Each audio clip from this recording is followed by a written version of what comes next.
Hey everybody, and welcome to my in5 series where I cover a topic in about 5 minutes. No Bad writes in and asks, where do I get my samples from?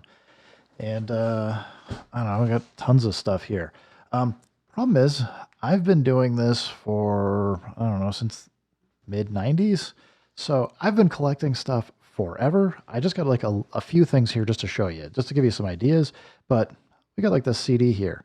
It is from Interactive Publishing Corporation. It says it's 1,000 of the world's greatest sound effects. It is a lie. They are not the greatest. They probably weren't even the greatest at the time it came out, but 1,000 sounds like a really big number. I couldn't tell you how much I paid for it. I don't know. I got like some sample CDs here. Like, it was Rebirth mods. Probably some cool Rebirth mods on this. I'd have to go load it up. Burnt them onto this disc. Got some old live sets that I've done. But yeah, we got like 6,000 sounds. 6,000 is better than 1,000, right? This is a Cosme Corporation. We've got back when Sonic Foundry was a thing. You used to be able to buy like these box sets that would have acid software in it, and they just have like different loops and things on them. Some cool stuff on them for sure. But we got like Techno, DJ3. I've got like some of this other stuff. Like I've got like this pile. And they used to send out monthly discs that you could get different compilations and like toys. This is I don't know. I like this. This is like an example of like a really fun sound set. Anyway, Sony ended up buying them and started making like it would usually say loops for acid on them, but then they started branding them themselves. I don't know if you can go on eBay and find this stuff anymore. Or maybe you go to Sony. Maybe they still sell this stuff, but I think they ended their subscription service back in the like early 2000s, like 2003, 2004 or something. It's been quite a while. It was kind of expensive. I also have this binder here, which is just crammed full of stuff. So I've got, Reason, and I don't even know why. I don't even have my Motif Rack ES anymore, but I've got the CD here.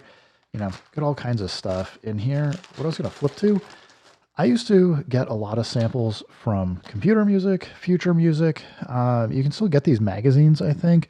You can get subscriptions to them, but they've really moved to more of a digital format. So I used to get these sample CDs, and a lot of content on them, but they tend to have weird licensing restrictions because it'll have like demo content on it, and you got to go read every single text file to be like, hey, are you allowed to use this, or do you have to actually go buy the sample set from wherever it comes from? That said, I'd say if you're just looking for some samples, Future Music, Computer Music, either of them tend to have like some pretty interesting things. They've moved to, instead of giving out samples like this, they've got an online service where you go download these sample sets and you'll at least have access to them. And if you're just doing like bedroom production stuff, nothing to worry about. Like I don't even know what the limit is for a lot of it where anybody would even notice, but you can get plenty of sounds just to have like a library and just start kind of building your own. Besides that, knocked the microphone out of the way. Where do I go lately though?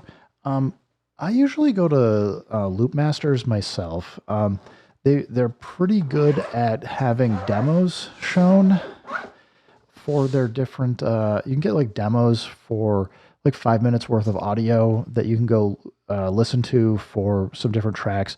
That you might want to be paying attention to what actually comes in the packs though, because sometimes you'll get like a piano loop pack and it'll have all kinds of drums in the demo. And if you just go read through the description, it's like, oh yeah, if you get this, it's just the piano loops. There's no drums in it. So you kind of want to be careful there. You still need to kind of be paying attention to the licensing for what you can and can't do there.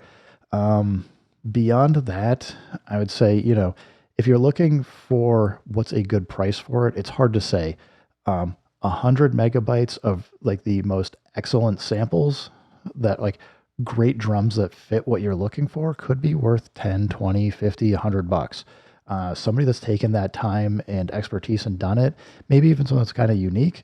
That said, like you can go find plenty of sample sets that are like for $100, you can go download 500 gigs worth of content.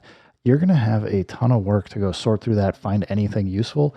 It's nice having these large sample sets, but the bigger your sample set is, the more work you have to do to kind of dig through it, or just have a really good organizational sense for how you're going to organize content so that you can actually find what you're looking for at the time you're looking for it. So, I don't know if I'm giving you good advice or not, Nomad, but I mean, if you just go look for sample sets, everybody's selling them these days. You can go find plenty for free.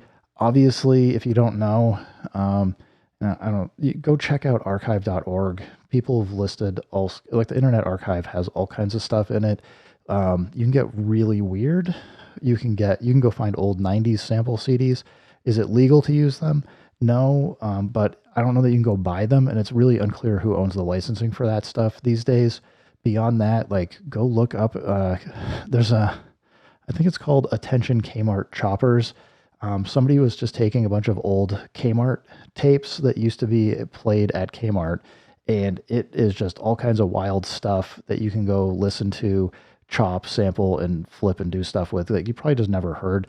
People like speaking out like announcements for commercials, all kinds of weird stuff. Again, what's the legality of it? It's going to be tough to say. You're probably not legal, but if you're not posting this stuff up and getting millions of views and downloads and stuff, I don't know that anybody's going to care if you're doing it in your bedroom. So, beyond that, what else comes to mind for samples? I mean, obviously you can record stuff off of YouTube or other sort video game soundtracks and stuff. I think there's just like so many places to just get, Netflix, whatever. Like you can get really inspired and like hear like really cool stuff. The thing that you're probably going to want to be aware of is if you're going to try and monetize any of that, you really need to be making sure you're keeping track of what came from where and figuring out if you need to go license it. I personally am not big enough and I'm not trying to be a beat maker or anything, so I'm not super worried about that stuff most of the time. If I see something interesting, I'll just go download it. And beyond that, feel free to make your own loops. I mean, I'd say, you can just find like a instrument and just start getting like some MIDI generators. There's some like pretty cool things. What is it? I want to say Orb Music. Reason has some really cool generators. Ableton Live has some cool generators. I mean, like everybody's making generators these days. So, just you can take really boring loops that you make yourself and you're like, this is terrible. And honestly, just run it through a few effects, whether it's delay, reverb, like wah, phaser, cassette simulator, just whatever. Like you just layer in a few things and all of a sudden you're gonna be like, wow, this sounds so much better and I can do something with it. A lot of times these sample sets aren't doing anything terribly interesting. If you listen to it, it's just they're taking the time to actually try and make them more something that's probably kind of bland, even more interesting. And if you have those effects yourself, just do it yourself. Yeah. Beyond that, I don't know. I probably have more advice, but that's kind of what I think I can squeeze into like a 5 or 6 minute video. Anyway, Nomad, thank you for the question. I hope this helps some folks out for giving you some ideas for where to go poke at and look for samples. And yeah, keep making things yourself. Keep having fun. Remember, if it sounds good, it is good. And peace.